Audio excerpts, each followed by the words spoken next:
Okay, I use this type of charcoal. This is about inch and a half diameter. I use long matches, and this is my incense. I have a pair of tongs and I have a metal dish with a heat resistant base so that it doesn't burn the furniture. So I use a long match because that is about enough to adequately light the charcoal. So here we are. So I just simply place the flame under the charcoal and allow the match to burn for most of its length. These are automatic or self-lighting charcoals really. Once the flame gets onto them, little sparks happen inside the charcoal to accelerate the heating up of the inside of the briquette. So here we are, you can see a bit of smoke coming off. And this is just to get it alight on the bottom.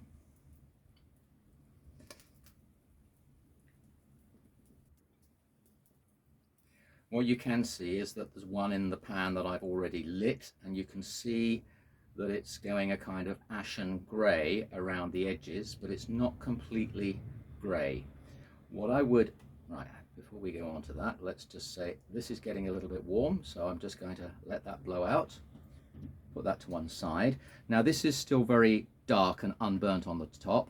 You can see little shaded areas on the bottom, and that's hot. I can feel that's really hot, but I want to get that totally covered. I tend to just hold it firmly with the tongs and wave it in the air just to accelerate the transfer of the heat throughout here, and that's beginning to get nice and grey all the way across the bottom, so I will then put that in here. But you can see the difference between these two. That's still very black on top, that's going ashen grey around the ring part, but it's still black in the middle. I would tend to wait until that is covered with ash over the whole circuit of the disc.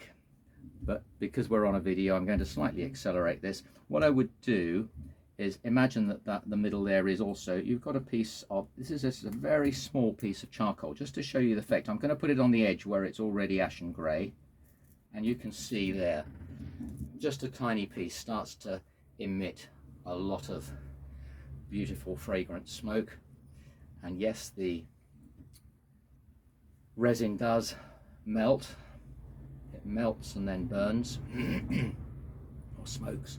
If you put too much on, and if you put it on that central bit which hasn't yet got grey, you will probably smother it and extinguish it. And another thing that tends to smother it, and although these are designed to have a nice lid on so that it all looks very very nice and spiritual and all the rest of it, so you've got this smoke coming up out of that, it can be that so much smoke gets inside that the oxygen finds it hard to get in there, and then actually what happens is the smoke just smothers it and it extinguishes it. So I tend to just leave it open. It's not quite so pretty, but it's much more effective.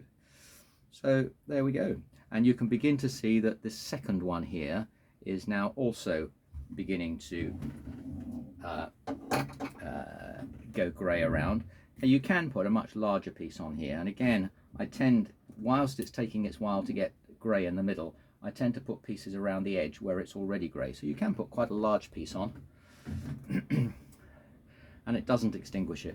We could go even further and put another quite large piece on over on that side. Let's just see what happens. And that's going to be going for a long time now. Shouldn't need to put anything else on that for a good while. But the key to it is making sure that the charcoal is fully hot and covered in ash before you really start the whole procedure. But you can see that that's burning really nicely now.